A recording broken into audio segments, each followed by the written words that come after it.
bow. Let's have a bow. No tea, please. Now you can have your tea. Right, thank you for struggling in on a difficult day.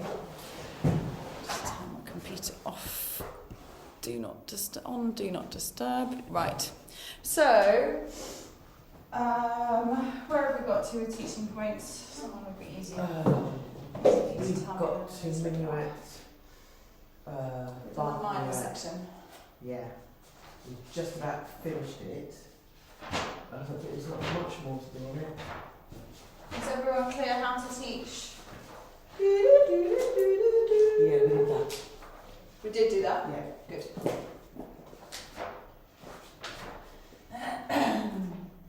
It's just the so she mentioned mordants as well in passing.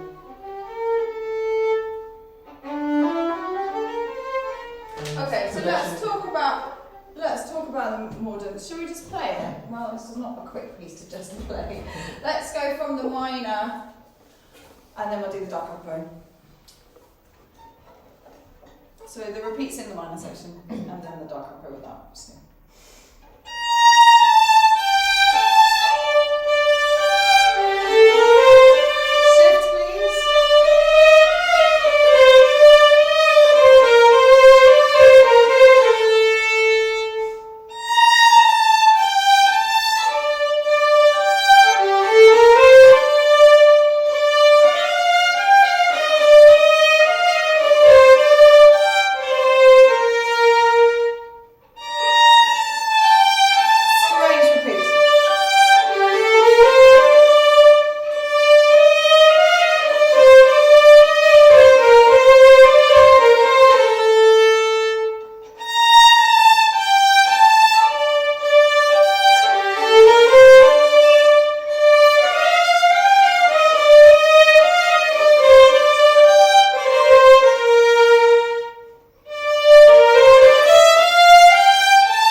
The mordants, I think, are really useful. I think they're a very good way to make it clear to the Book 3 students that this is not just a Book 1 review version of this piece, but that it's different and more advanced. And you cannot do the mordant in bar 13 of the minor section unless you're in third position. And as we've talked about before, I'm very keen for everybody to do as much shifting as they can in Book 3 before they get to Book 4 where it's no longer optional.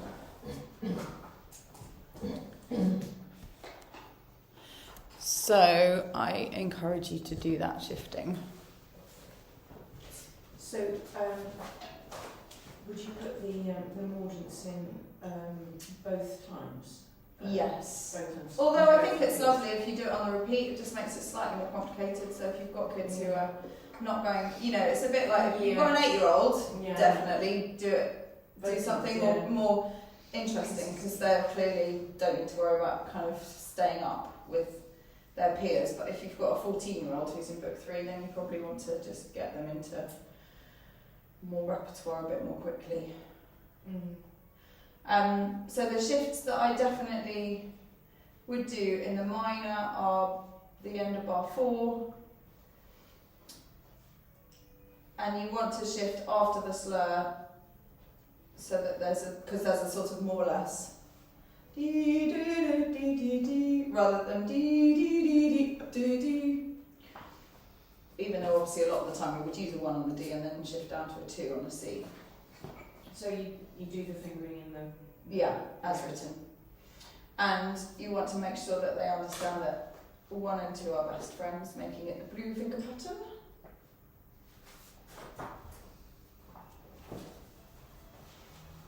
And I think one of the things that's confusing about the grace notes, mordents, is this decoration there, and then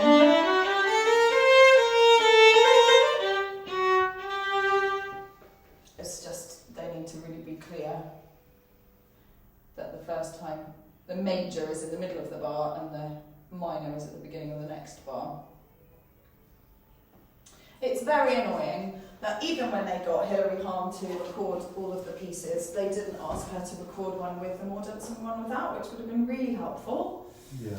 So we do not have a proper recording of this piece with the mordents. I thought that was the case, because I think I hadn't heard. Yeah, no, it's really annoying. So I was just like. So you may just have, again, like I said, it's all about balance of where your students are at. If you've got someone who's just plodding along and you feel like they could really do with a boost of going more quickly through book 3 than they have through the previous books, then I think it's totally fine to ignore the mordents completely. For most students, I would hope that you do teach them. And for advanced students, you may do the mordents only on the repeats or only on the da capo, or you can let them decide those kind of decisions as well. Can be part of their sort of interpretation training.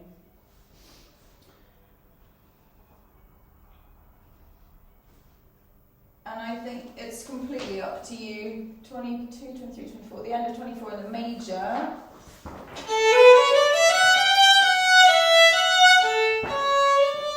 So either hook it because it's quiet, like you did Joe, which is lovely, or to do a very gentle retake. Both practices something helpful, both sound really lovely. It's up to you what you want to teach. And maybe again you would practice a different thing. You know, if you're doing it in a group, you might want to practice doing a new thing to give them something new to practice. Whereas you don't necessarily have to teach that same version in your private studio all the time.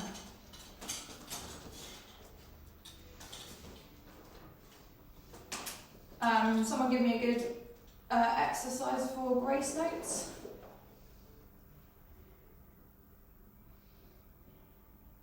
Not grace, I'm sorry, mordents. The grace notes are perfectly fine.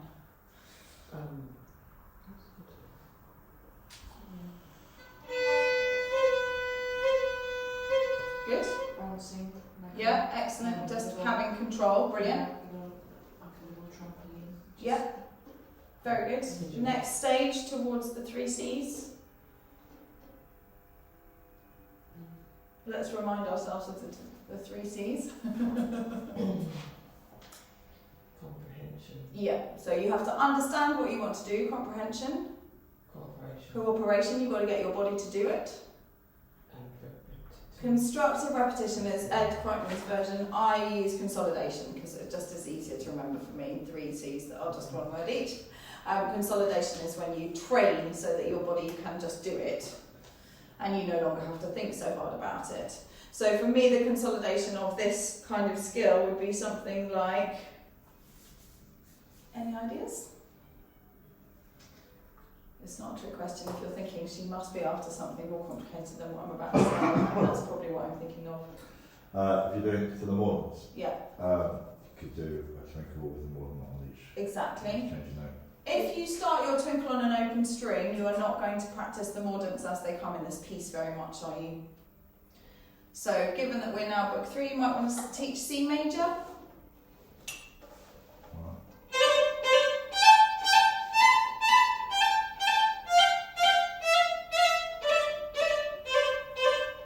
Shall we just play it? This is also extremely good for fiocco allegro when you get to book 6. Yeah, I've never looked at that way. No.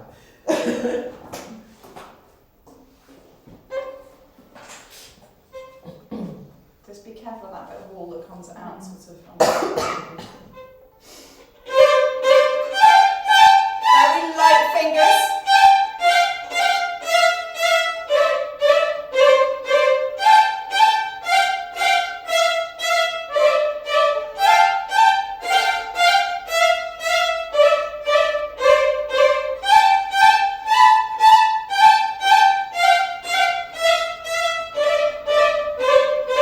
Good, well done.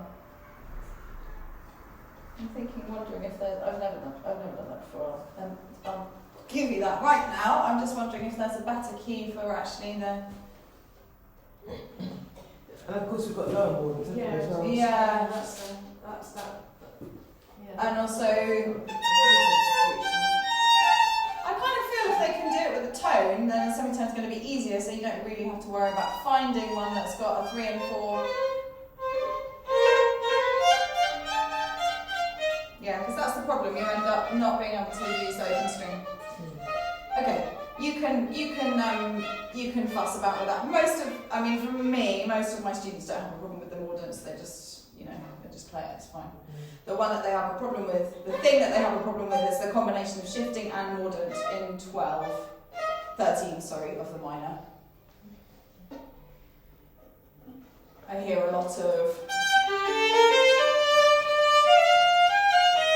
And then they move it for there. So you have to really practice that.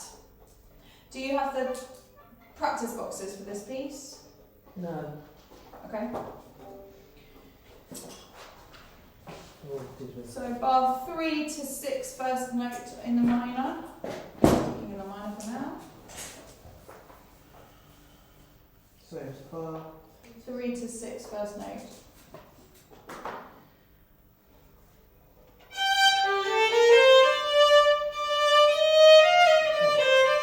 And some of them will really need to practice that sort of slight lightening of the E flat so that you don't hear that. Delight. Are we going to, obviously before we do this, we have to teach shifting, don't we? Yes, we've talked about shifting in book 2. I don't feel I have taught it, but I don't feel I'm Okay. in this course. Okay, that's very helpful. I will do a shifting session. Yeah, I think you're absolutely right. I keep talking about how important it is to do the shifting, but we haven't talked about how to actually teach it. Thank you, Mimi. We will do that.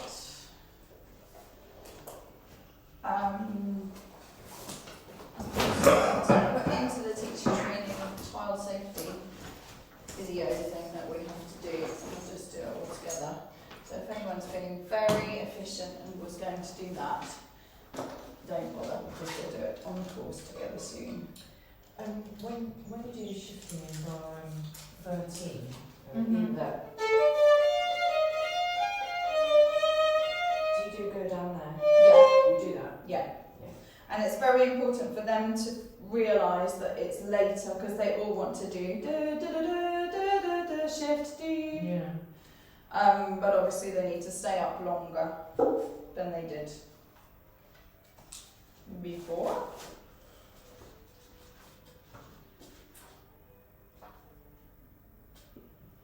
And you do that one on the box to the end of the repeat bar.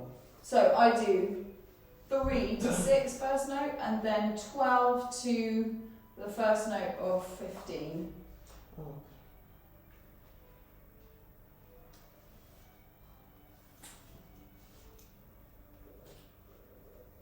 Sounds familiar in the other one. Sorry? Yeah. Yeah. The major. And then we have the preview box of 27. I mean, it may not be preview as in you might not do it during Martini Gavotte, you may want to, but at least you want to tackle it in the first lesson of this piece so that they can start practicing it, because it's the bit that will hold them back otherwise, apart from the shifting. I'd quite like to go over how to teach that. So Okay. No problem. It's gone completely blank. So this is how I would teach. So I'm teaching the fingering on the top because I think it's more often the case that they would have to be mobile with a 1 than they have to be mobile with a 3 in the next couple of books. But obviously both fingerings are valid, and some people, I don't know, just find the 3 on the F sharp easier. But you know, if you think about, I don't know how much you know book 4, but for example, that's a 1 on, you know, an E sharp. I think there are a couple of other positions I can think of. It's quite awkward though, isn't it, to go, if you do the top finger, and then just go from the 2 1 then to the 3 1. So here we go, this is how I teach it, and then we'll talk about it. Okay, so do you want to just copy me as if you were in my private lesson? We can stay sat down. Okay, so at the very first time that they'd ever have it, see it, we're going to talk about, right, so first of all, can you watch my fingers while I play it and see what happens? Can you see which finger is doing the most amount of moving, and most of the time after a couple of watches that we'll see that the 1 is really dancing around.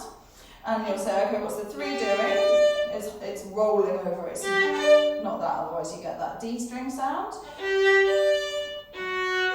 if you're going to have that, what do we need to do now to not have this? And then they'll all say, you're going to lift the 1. Okay, so then, after we've had a little chat about it like that, roll your 3. Ready? Ready? And roll. Roll. Ready? And good. Now we're going to add 1 note at a time. So my turn. Roll. Make sure, obviously your 2 is the only thing down. Roll. And you are demonstrating perfectly, Ed, the lovely mobile elbow that you need underneath your violin. So if your kids are stuck, then all sorts of weirdness will happen with that roll and you'll see straight away, but do just check the elbow. Okay, so my turn. Then I'm going to explain what to do next. So let's freeze at the end of those 3 notes.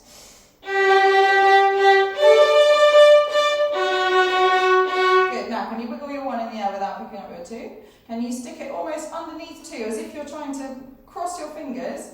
And so it's kind of in that spot, right underneath the 2, but don't pick up the 2. Can you find this note? Ready? And. Good. Can you feel how those fingers are almost crossing? You might want to get them to cross their fingers in the air. Yeah, that's the sort of feeling that you want. Do you understand what I mean, Joe? Yeah, but I can't get my fingers to do it. Okay, so then you would just do cooperation into consolidation. Yeah, so my turn. Put 1 in the tunnel. Ready, and. 1 in the tunnel. Good, now you've got all of your fingers right close together, like the grey finger pattern. And then we're going to go back to 3, but we're going to lift everything else off. So then we're going to check that all of those other fingers are in the air. Okay, my turn. Roll. Tunnel. Back to 3, lift everything else off. And try and play and talk at the same time. Ready? And. Roll.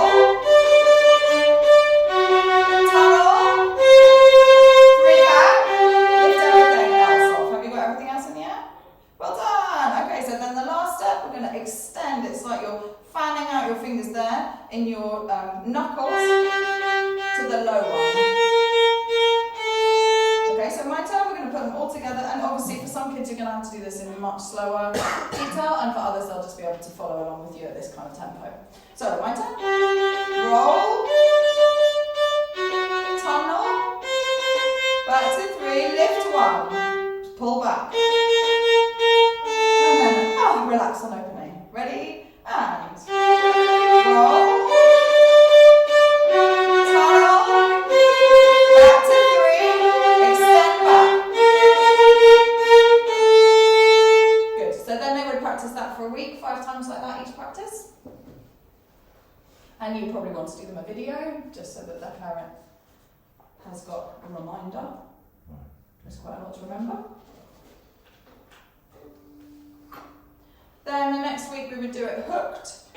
Still super slowly, thinking about all those steps. They would do that for a week probably, and some kids might be able to slur it, do it like 5 like this. And then 5 like this. And some other kids, it's interesting I think to think about, if you think about a week of decent practices, so you're hoping maybe 6 good practices, if you have 2 stages, whether you do them both at the same time, like 5 and 5, hooked and slurred, or whether you say to the parent, right, for 3 practices, can you do it hooked, and then can you graduate to slurred? I think it's useful. Both options are useful in different ways at different times for different kids. So I use a combination of those 2 approaches.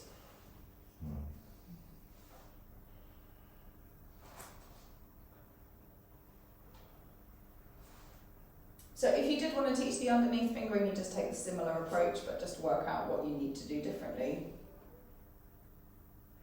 You know, it's the 2 going in the tunnel really.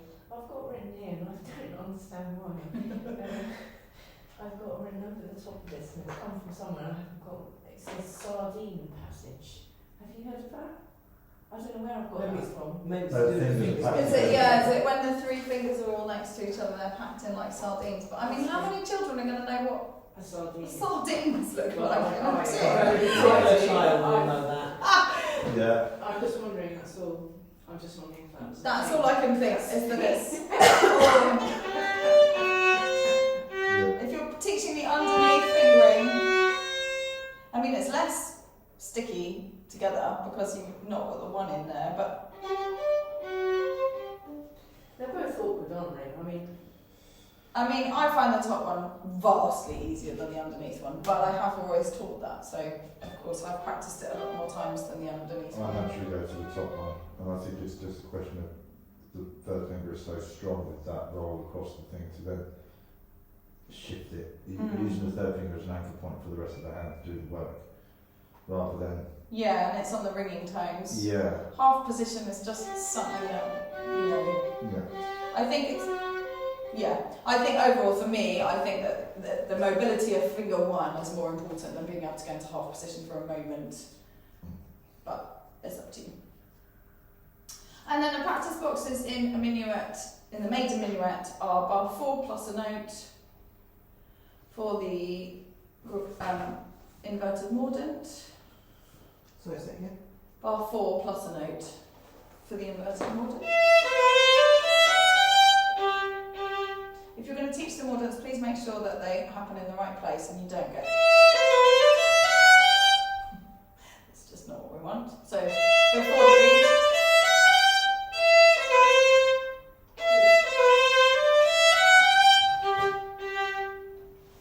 Is that... Sorry, we're back on... We're in a major now. Major. Sorry, any questions about the minor?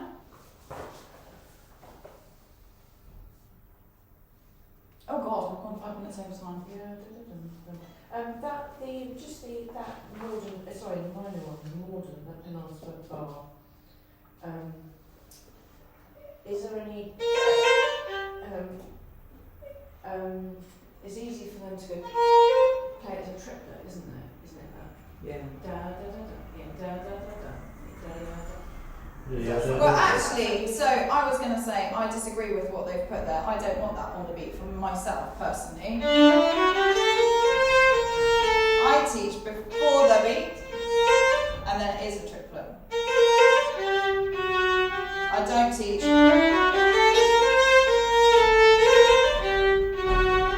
feels too. Let's just play those two options.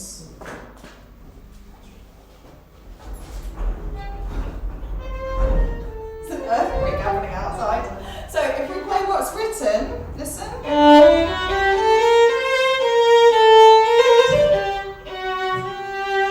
Ready? And.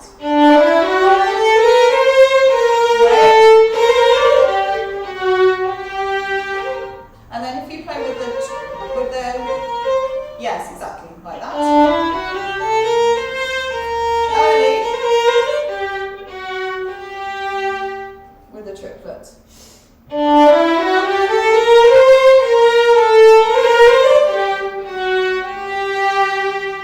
That's the right one. That's the one I teach. Yeah. It's not what's written in the book. But you know, I mean, if you get a kid who's playing the difference between that and those two that we just played, then you can teach them whatever you like because they can do anything. Yeah. Whereas most of them, you're going to be happy to get some version of those 5 notes in exactly the right place. I just think that the triplet is pretty there, and then you decorate it before the beat. But you know, it's up to you. It's the same for me in the major. Sorry. I put it before the beat. I don't play it. I'm not sure if they actually really meant that when they wrote it, or whether they just felt this was the most simple way to write what your fingers actually do. Because if you could imagine writing it out, what it would look like before the beat, it's very complicated. Yeah. And probably really awkward to do in Spain, as you get those weird. Yeah. But I do like bar 8 on the beat.